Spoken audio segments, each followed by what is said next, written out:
Primero que nada, este posiblemente sea uno de los últimos videos que haga en el 2024, y vaya manera de cerrar el año con el evento geopolítico más importante de los últimos años. Pero antes de conocer la historia de Siria y su actual situación, quiero expresarles mi agradecimiento. Este canal, que empezó a mediados de este año, solía tener apenas como 100 vistas por video, pero gracias a su apoyo e insistencia en que siguiera creando contenido, hoy no solamente superamos la barrera de los 10,000 suscriptores, sino que cada video atrae a gente nueva que ayuda a crecer a nuestra pequeña comunidad. Nuevamente les doy las gracias a todos ustedes y a los miembros del canal, por supuesto, quienes mes tras mes me apoyan con un extra para que este canal siga creciendo. Espero que tengan unas excelentes fiestas y un gran inicio de año. Ahora sí, vamos de lleno con el tema. En los últimos 10 años, lo único que hemos escuchado de Siria es que parece un maldito servidor de GTA. Más de medio siglo bajo el yugo de una dinastía tiránica, una guerra civil entre el gobierno y diversos grupos armados, y para rematar, la intervención de múltiples países que patrocinaban a cada bando por sus propios intereses. Pero ojo, Siria no siempre fue un barco basurero. En algún punto de su historia llegó a ser la cuna de un gran imperio. Pero para entender cómo llegó a su situación actual, tenemos que hablar de su contexto histórico. El actual territorio sirio originalmente fue poblado por los semitas, el pueblo originario del cual vienen los hebreos y los árabes, entre otros. Su historia se remonta a milenios en el pasado, pero el punto más importante podría ser el levantamiento y la caída del imperio acadio, el cual es considerado el primer gran imperio de la historia humana. Como no era nada extraño durante la época, este territorio fue lugar de muchos conflictos y cambios de regímenes. Después de la caída de los acadios, los semitas fueron gobernados por los sumerios, pero luego de la caída de Sumeria, el reino de Yamad tomaría su lugar entre 1810 a 1517 a.C. Durante los siglos venideros, muchos reinos llegaron y desaparecieron: el hitita, el asirio e incluso el gran reino de Babilonia. Vaya, que esta región nunca fue enteramente estable y su pueblo realmente no posee una identidad étnica. Aunque a todos los veamos morenos y barbones, en realidad son la mezcla de muchos otros pueblos, lo cual evidentemente trajo muchas revueltas y conflictos entre la población. No sería sino hasta el año 530 a.C. que se alzaría uno de los imperios más grandes, poderosos e influyentes de la historia humana. Bajo el mando de Ciro el Grande, el imperio persa unificaría toda la región, desde la actual Turquía hasta la India, pasando por Siria y Egipto. La influencia de Persia es enorme, ya que eran conocidos como una sociedad muy refinada por su filosofía, literatura, arte y arquitectura, y estos consiguieron una unificación pacífica debido a que eran tolerantes con las culturas y rasgos distintivos de los pueblos que ellos conquistaban. Bastante irónico realmente, conociendo a la actual Siria y su relación con los judíos. Pero como la historia nos ha enseñado muchas veces, el gusto no les duró demasiado, ya que durante el siglo IV el emperador más icónico de la historia, aquel que conquistó casi todo el mundo conocido, quien ostentó títulos como el Grande, hegemón de toda Grecia, faraón de Egipto y gran rey de Media y Persia, Alejandro Magno, los derrotaría durante la batalla de Gránico, y acto seguido levantaría a uno de los imperios más importantes y de mayor extensión territorial de toda la historia,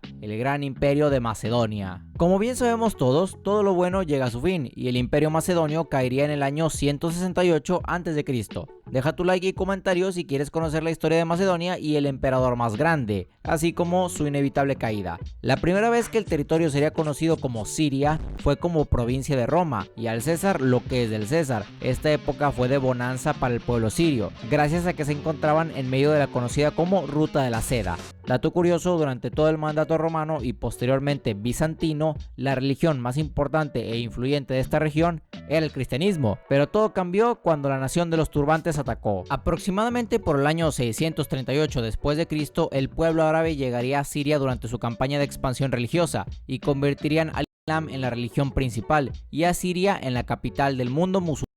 Durante los siguientes siglos, Siria sería gobernada por diferentes dinastías, en los conocidos como califatos, y de hecho a estos sí les duró mucho el gusto, ya que la región sería gobernada por árabes hasta el siglo XI, cuando los turcos llegarían a romper las bolas, para que vean que no es nada nuevo que Turquía se meta en las revueltas sirias. Estos güeyes llevan metiéndose con ellos desde hace casi 1000 años. Cabe mencionar que durante estos años se dio tremendo crossover, ya que Siria sería dividido en dos partes, siendo Alepo la zona gobernada por los turcos y el Principado de Antioquía una región tomada durante las cruzadas europeas, y la religión cristiana había sido impuesta al pueblo árabe en dicha zona. nuestros queridos templarios no serían expulsados del territorio sino hasta 100 años después, aunque el cagadero ya estaba hecho, ya que múltiples revueltas violentas lideradas por los mongoles y posteriormente por los Kimurida tuvieron como objetivo cazar y exterminar a los herejes cristianos. De esta forma fue como el Islam volvió a consolidarse como la religión más importante de Siria. Sí, las guerras religiosas en la zona son un sello de la casa. Siria continuaría siendo un lugar caótico hasta la llegada del Imperio Otomano, quienes impusieron una paz duradera por la fuerza. Por un lado, los nuevos gobernantes respetaron al pueblo sirio, siempre y cuando fueran árabes musulmanes, porque a las etnias minoritarias como la cristiana los trataron como un mojón. Durante la Primera Guerra Mundial, el ejército otomano ejecutó múltiples masacres en una campaña de limpieza étnica. Estos eventos llamaron la atención de la comunidad europea, siendo Francia y Reino Unido quienes decidieron intervenir el territorio al convencer a grupos radicales de la región de que estarían mejor sin los otomanos, y mejor creaban un único imperio árabe junto a Arabia Saudita, Irak y Jordania. Esto impulsó las revueltas árabes durante 1916 hasta 1918, con lo que lograron expulsar a los otomanos. Pero ¿qué creen? En tremendo plot twist digno de Game of Thrones, los europeos ya habían acordado cómo se iban a repartir el territorio después de la guerra, y sería Francia quien se quedaría con Siria y el Líbano, entre otros territorios. Evidentemente el pueblo sirio no estaba nada contento con ser gobernados por amantes de los baguettes, y por casi 20 años explotaron diversas protestas y levantamientos armados buscando su independencia, la cual terminó llegando hasta 1936, fecha en que se firmó un acuerdo donde Francia prometía dar una liberación paulatina al pueblo sirio, lo cual curiosamente sí cumplieron. Quién sabe, tal vez ya habían saqueado todo o se habían hartado de ver tanto turbante. Incluso el pueblo alawita y el druso se unificaron para crear por fin a la República de Siria, después de casi 2000 años de historia de ser tierra de batallas y disputas territoriales. Los sirios por fin eran un pueblo libre del yugo extranjero. Sí, como si estas cosas pasaran. Durante la Segunda Guerra Mundial, Francia buscaría recuperar sus territorios anteriormente ocupados. Siria y el Líbano no fueron la excepción. Durante los próximos 10 años, el pueblo sirio buscaría retomar su corta independencia, la cual llegó gracias al desgaste militar de Francia tras el término de la Segunda Guerra Mundial y al inesperado apoyo político de Reino Unido. Dios, si la ironía fuera azúcar, seríamos todos diabéticos. Para 1946, Siria por fin obtendría su plena independencia, pero no sería sino hasta 1950 que crearían su propia constitución, durante la llamada Segunda República Siria. ¿Y qué tal les fue con este renacimiento?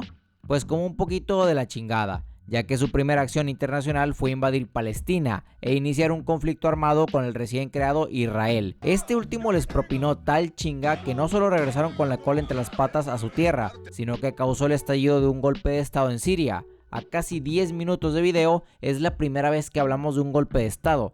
Este tiene que ser un nuevo récord. Ahora bien, es bastante probable que se pregunten por qué demonios, si ya habían obtenido su libertad, seguían buscando conflicto con otros países. Bueno, no podemos solo culpar a los amantes de Modatelas. Con el final de la Segunda Guerra Mundial, el bando de los aliados trazó las fronteras de Medio Oriente como se le hincharon los pinches huevos, lo cual ocasionó que dentro de un mismo país hubiera una enorme cantidad de etnias distintas que no necesariamente se llevaban bien, como los sunitas, chiitas, alawitas, drusos, cristianos, árabes, arameos y un chingo más. Aunque ojo, los árabes seguían siendo la mayoría. Lo anterior creó un sentimiento ultranacionalista, pero no solo en el pueblo, sino también con el gobierno, el cual se unió a Egipto en la llamada República Árabe Unida, por lo menos hasta que tuvo lugar otro golpe de estado. Me alegra que todo vuelva a la normalidad. Llegados a 1963, tras como no, otro golpe de estado, llegaría al poder Hafez al-Assad, quien daría inicio a un régimen de corte monárquico que duró más de 50 años. Y si quieren conocer a profundidad la historia de la dinastía al-Assad, vayan a ver el video anterior, el régimen de 50 años que cayó en 11 días. En este video solo mencionaremos muy por encima la historia del régimen. Hafez gobernó Siria con un corte socialista, en donde la censura y la represión eran el pan de cada día. Las múltiples detenciones de prisioneros políticos radicalizaron a grupos de oposición, los cuales ya habían tenido roces con Hafez desde la derrota de Yom Kippur contra Israel, el mayor de estos grupos siendo la Hermandad Musulmana. Pero Hafez exterminaría el problema de raíz durante la masacre de Hama, donde aproximadamente 40.000 personas fueron mandadas al lobby. En el año 2000, Hafez dejaría el cargo de Siria a su hijo, Bashar al-Assad, quien, para sorpresa de absolutamente nadie, fue todavía peor. Durante el mandato de Bashar se dieron más casos de censura, represión social con extremo lujo de violencia